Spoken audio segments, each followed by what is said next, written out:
Muito boa noite a todos que nos acompanham agora na Vozão TV. Estamos aqui para a coletiva pós-jogo do Clássico Rei deste domingo, dia 13, válido pela 13ª rodada do Campeonato Brasileiro 2025. Conosco o professor Léo Condé. Muito boa noite, professor. Boa A gente noite a inicia todos. a coletiva com o repórter Tony Mota ao vivo na Rádio Assunção. Boa noite. Boa noite, Léo Condé. Parabéns por mais uma vitória, né? Você está se sobressaindo, sobretudo nesses clássicos, né? Envolvendo Ceará e Fortaleza, Fortaleza e Ceará. Você ainda está invicto. Parabéns por isso também. Então, eu queria saber de você, o Léo Condé, acerca do. Já vou até deixar, porque a primeira pergunta, às vezes, tira de muita gente outras coisas.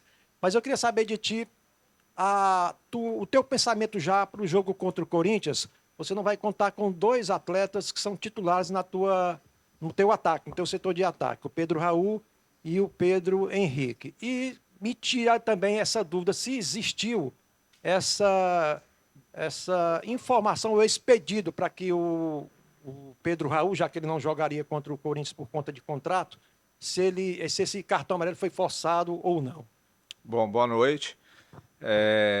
O mérito por mais uma vitória, né, no Clássico não é meu, é de todos, né, principalmente dos atletas que mais uma vez se dedicaram muito e conseguiram vencer esse duelo tão importante e difícil, né? Então foi uma equipe muito comprometida, né, e toda a preparação que foi feita para o jogo.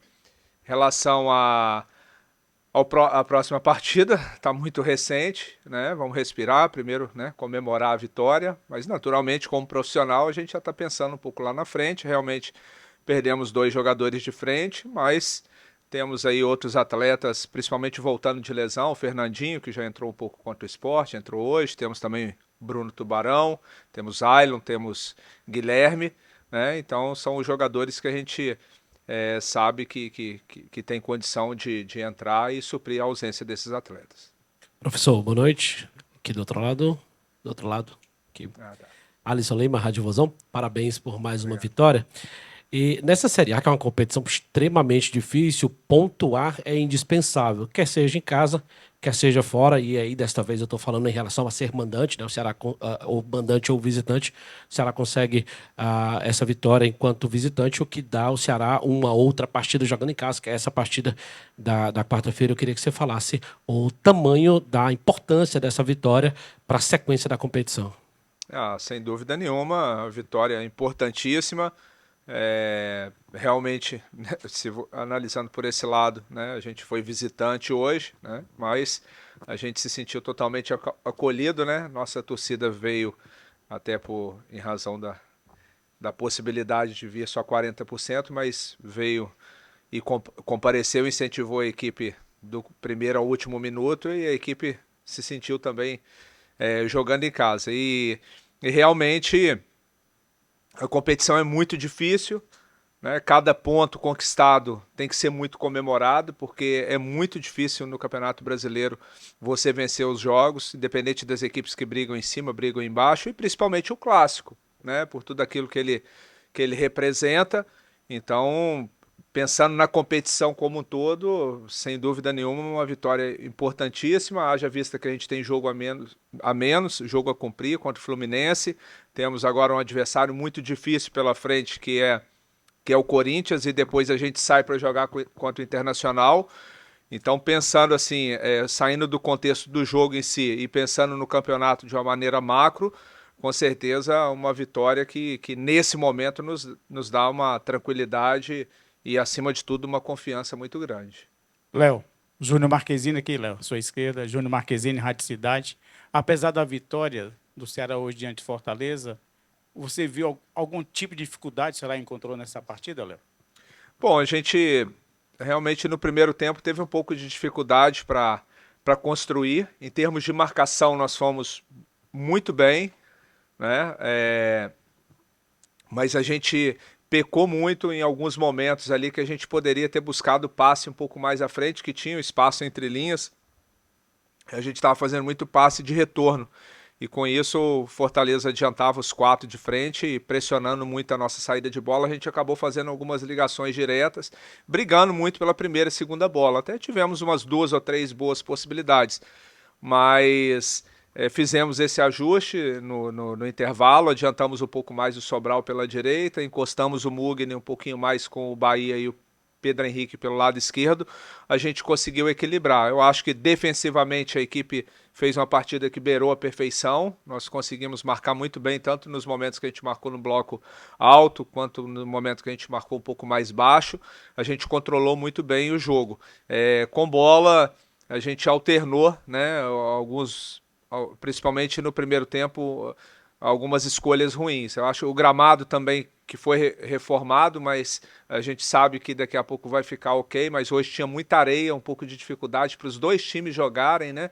Para dominar a bola, para passar, principalmente as bolas longas na hora de lançar, né? Fica um pouco mais de dificuldade da batida na bola, mas como eu sempre falo, a gente vai sempre procurar melhorar e evoluir, mas se a gente mantiver esse nível de consistência, com certeza a gente vai ser competitivo ao longo da competição. Professor, o Alisson, TV Editora Dinâmica e canal Del Luiz. Queria que você falasse um pouquinho sobre essa dimensão defensiva do seu time. Você falava sobre as mudanças de plataforma programada para esse intervalo, certo? E queria que você falasse um pouquinho sobre a dinâmica da variação tática que você defende num 4-4-2 e às vezes o Galeano tem que fazer um quinto homem, ajudando um pouco o Fabiano. E eu queria também perguntar sobre o Pedro Henrique. O fato dele não ter o mesmo comprometimento defensivo que o Galeano é mais uma ordem sua para poder puxar um contra-ataque ou não? E no segundo tempo, que você, a segunda vez seguida, que você faz a mudança de plataforma de um 4-4-2 defendendo para um 4-1-4-1. E aí eu queria também que você falasse um pouquinho sobre isso. Assim, só a única correção aí de tudo que você falou é a questão comprometimento, né? O Pedro Henrique é muito comprometido também, como todos os atletas. Ele cumpre uma função diferente da do Galeano, né? O Galeano, normalmente a gente trabalha com o Fabiano um pouco mais na base, né? Mais fixo junto com o Marlon e o William, e a gente baixa um pouquinho o Fabiano pelo lado direito e deixa o Pedro Henrique um pouco mais de liberdade para aproximar do Pedro Raul e do Mugni. Então, assim, são dinâmicas ali do jogo que a gente trabalha, né? A gente, em alguns momentos, baixa o Fabiano, traz o Galeano quase como ala. Trabalhamos também muito nesse período essa variação de sair de um 4-4-2 para um 4-1-4-1, né? Como, principalmente quando o Lourenço entra e faz essa função, a gente faz um tripé de meio campo ali, mas bastante liberdade para esses volantes de corredor para pressionarem a saída de bola. Com isso, Pedro Raul passa a ter menos obrigação de pressionar a saída de bola dos zagueiros, que quem passa a fazer o salto são os volantes. E também em alguns momentos a gente adianta um pouco o Mugni, né? E faz praticamente um 4-2-4. Então são variações que a gente trabalhou e que tem que ser feito mesmo, né? Até porque com o decorrer da competição as equipes vão se estudando e você tem que ter alternativas. É claro que a gente tem um comportamento já básico, padrão, principalmente no aspecto defensivo. A gente está com uma equipe muito bem equilibrada, tendo um bom entendimento do momento de saltar, de pressionar, o momento de fazer uma marcação no bloco médio. Então, assim, são situações que a gente aproveitou esse período e nesses 2 jogos já me agradaram. É claro que a gente vai sempre continuar, é claro que com esse número de jogos agora próximos a gente não vai conseguir modificar muito, mas a gente sempre vai fazendo um ajuste ou outro para a partida seguinte. Condé, aqui na sua esquerda. Boa noite, Condé. Sou Horácio Neto do Jornal O Povo, da Rádio Povo CBN. E são 9 jogos de invencibilidade que o Ceará está somando agora contra o Fortaleza. Vamos colocar um duelo individual contra o Vojvoda. Já são 5 jogos de invencibilidade seus. Eu queria que você falasse tanto desse desempenho que o Ceará tem se sobressaído com o Fortaleza, porque não foram quaisquer jogos, né? A gente pode ali citar um ou outro, talvez de menor importância, mas o campeonato estadual foi decidido por vocês. O Campeonato Brasileiro agora soma mais 3 pontos, que é importantíssimo, a principal, talvez, objetivo do Ceará na temporada. E agora, com esses 3 pontos somados, mais uma vitória no Clássico, essa invencibilidade estendida. E mais uma questão.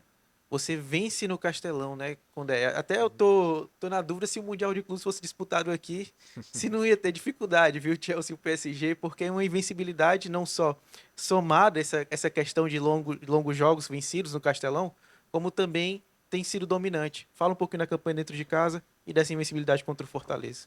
Bom, os jogos contra o Fortaleza, a invencibilidade é do Ceará perante o Fortaleza. confronto individual nenhum, por coincidência, né, assim, eu sou o treinador nesses 4 jogos aí, mas a gente sabe que do outro lado tem um profissional sério, competente, que realiza um grande trabalho à frente do rival há praticamente 4 anos, né? Então, assim, a gente tem o máximo de respeito, né? E eu acho que todos têm que ter o máximo de respeito por tudo aquilo que é desempenhado por esse profissional. E agora, é um recorte, né? Que a gente fica feliz por estar participando dele, porque realmente, não só aqui, né? O clássico regional aqui no estado, mas em praticamente todos os estados do futebol brasileiro é sempre muito equilibrados. Às vezes a equipe não está no bom momento, consegue vencer o adversário que está num momento inferior, ou talvez uma equipe que gasta mais, acaba de repente.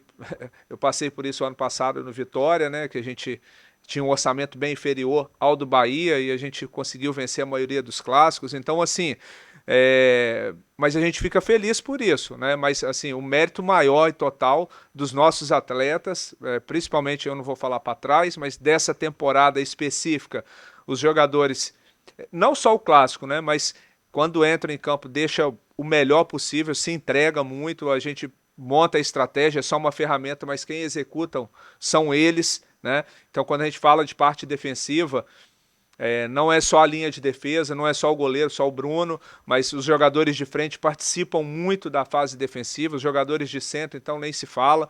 Então, assim, para você conseguir vencer esse número de jogos, esses clássicos, você tem que estar preparado no aspecto técnico, tático, emocionalmente. A equipe está se mostrando muito equilibrada nesses jogos também, está competindo sem passar do ponto, né? Eu acho que isso é importantíssimo. Então, é um apanhado de situações.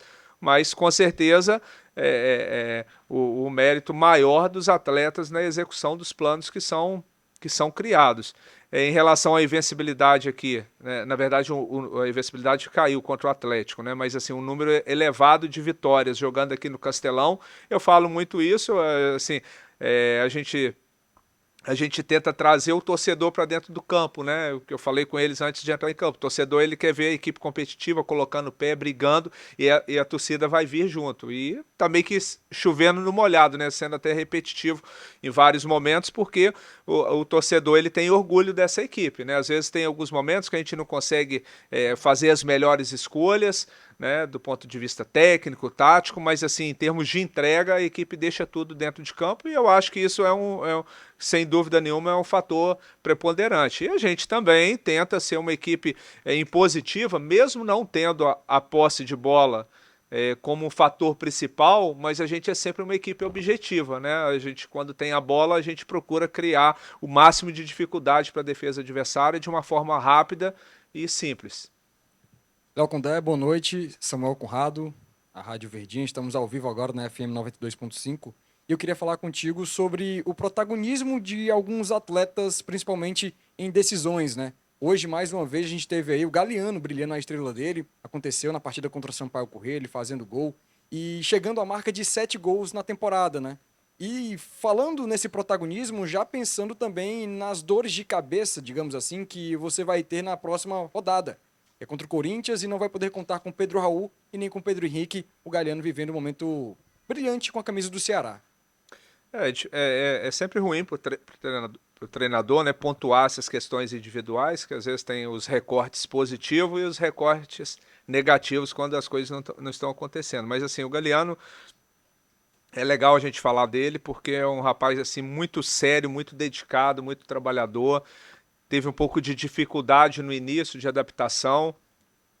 A gente trouxe ele, segurou um pouquinho e ele continuou trabalhando, buscando. Depois foi conquistando o seu espaço de uma maneira muito competente e respeitosa e vem fazendo bons jogos. É um jogador que se entrega muito para a equipe, né? Ele se dedica muito na fase defensiva, tanto também na construção, ele sempre procura servir o melhor companheiro. É um jogador assim que não tem vaidade, não tem egoísmo e ao mesmo tempo vem sendo, digamos assim, a gente está tendo o privilégio de tê-lo fazendo gols, né? E gols importantes, né? Como foi assim na Copa do Brasil, como foi também na Copa do Nordeste, é um dos artilheiros, né, da Copa do Nordeste, com 4 gols, e hoje, mais uma vez, conseguiu fazer um gol importantíssimo no Clássico. Então a gente fica muito feliz por ele. É claro que, como eu pontuei no início aí, a gente perdeu 2 jogadores importantes, mas é o momento da gente oportunizar também para outros jogadores que vêm trabalhando e tentando buscar o seu espaço na equipe. Boa noite, Condé. Aqui, Raíza Martins, do Globo Esporte. No pré-jogo, a gente falava ali sobre essa avaliação de primeiro semestre do Ceará, né? E foi uma semana muito importante para o torcedor alvinegro, para o elenco também. Uma classificação na Copa do Nordeste, venceu o maior rival hoje, superando, até os torcedores estavam brincando ali, 2 leões. Qual a importância para a confiança desse elenco e para esse trabalho, né, que é de uma remontagem também, que naturalmente existem questionamentos, oscilações, mas para uma volta de campeonato brasileiro em que vocês conseguem já entregar essas duas coisas tão importantes aí para o torcedor? Obrigada. A gente fica feliz porque o primeiro ponto assim, importante que não gerou acomodação o bom primeiro semestre que a gente fez, né? Porque sempre existe uma preocupação, né? Como que a equipe vai se comportar. E uma temporada um pouco atípica, né? Porque é meio que um fato novo. Você quebrar ela no meio, né? Com 6 meses de trabalho você quebra, 15 dias, depois 15 dias trabalhando e voltar já a todo vapor com 2 jogos dificílimos, né? Fora de casa contra o Sport, sempre complicado, e um clássico. Então a equipe assim me agradou porque continuou tendo a mesma postura que teve no primeiro semestre, e a gente espera que a gente consiga continuar jogando dessa forma ao longo desse segundo semestre, porque teremos desafios gigantescos pela frente. Boa noite, Condé. Danilo Queiroz, futebolês. Você falou de desafios gigantescos, queria que você falasse sobre isso. Eu acho que as próximas partidas realmente são grandes desafios, mas desafios próprios de uma equipe da primeira divisão. Queria que você falasse sobre isso e também da importância de a gente teve a pausa, houve férias, houve intertemporada, mas a equipe vinha de 2 derrotas no Brasileiro e aí ela volta a vencer, inclusive uma delas a que você disse, né, quebrou a sequência de vitórias do Ceará dentro de casa no Campeonato Brasileiro, na verdade a invencibilidade do Ceará dentro de casa no Campeonato Brasileiro. A importância de quebrar uma sequência negativa e a tua avaliação, tua projeção desses próximos jogos que prometem ser bons, mas bastante difíceis também.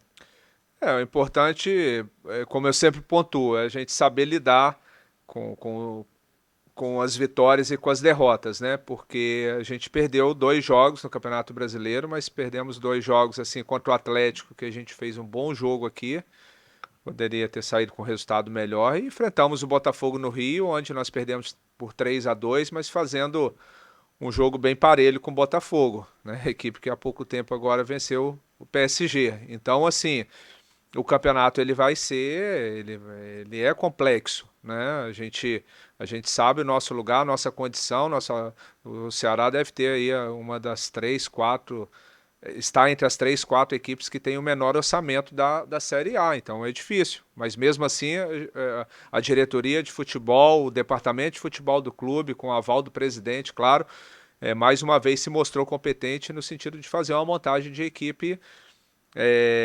competitiva. Agora, é claro que a gente vamos ter desafios gigantescos pela frente. Um Corinthians em qualquer situação é difícil enfrentar. E depois a gente sai contra o Internacional em Porto Alegre, que também é muito difícil jogar lá. Mas a gente já se mostrou em condições de enfrentar qualquer adversário, em qualquer condições. Eu acho que assim o próprio Botafogo, a gente fez um grande jogo. Contra o Santos também, que a gente jogou fora, empatou 0-0. O Bragantino, que hoje é uma das equipes, né, sensação do campeonato, a gente estreou na competição empatando com eles 2-2, fazendo um bom jogo também. Então a gente tem condições de enfrentar contra essas grandes equipes e a gente está preparado. Condé, Rodrigo Eric aqui, ó, no meio aqui, Rádio Expresso FM.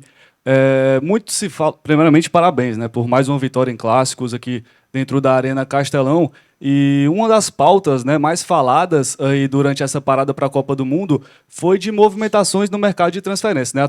Até uma tecla que todo mundo bate muito, E o Ceará, a janela se abriu no dia 10 desse mês, o Ceará ainda não fez contratações, a torcida vem fazendo uma pressão para cima de você, para cima da diretoria, e o presidente já falou que sim, vão vir contratações, obviamente, é um campeonato longo, difícil, e eu queria saber o que é que a torcida do Ceará pode esperar para essas próximas contratações que irão vir para somar aí ao elenco alvinegro. Bom, em relação à contratação, quem vai passar para vocês de uma forma mais clara, com certeza é a direção. Mas a gente estão todos atentos, né? Eu acho que o principal ponto não é contratar por contratar, é trazer nas posições que a gente entende que precisa preencher o elenco, né? E não são muitas, mas o clube está sendo conduzido de uma maneira muito responsável, né? E tem um orçamento para ser cumprido. De qualquer forma, eu acho que o torcedor sabe que a direção, nesses últimos anos, pelo menos nesse período que eu estou aqui, conseguiu montar equipes competitivas com orçamento baixo, né? Então, esse ano foram contratados aí mais de 20 atletas, praticamente 19, 20 atletas, né? E muitos deles, a maioria, tem dado uma resposta positiva. Às vezes, de repente, a gente esquece de valorizar quem está aqui, quem está jogando e querendo quem está fora, né? E a gente tem que valorizar os atletas que estão jogando, estão entregando dedicação, empenho e resultado, né? E a gente espera que eles possam continuar entregando tudo isso. Naturalmente, todos estão atentos, se mexendo para ver se a gente consegue qualificar ainda mais essa boa equipe que vem trabalhando até aqui. Muito obrigado, professor. Muito obrigado a todos. Boa noite.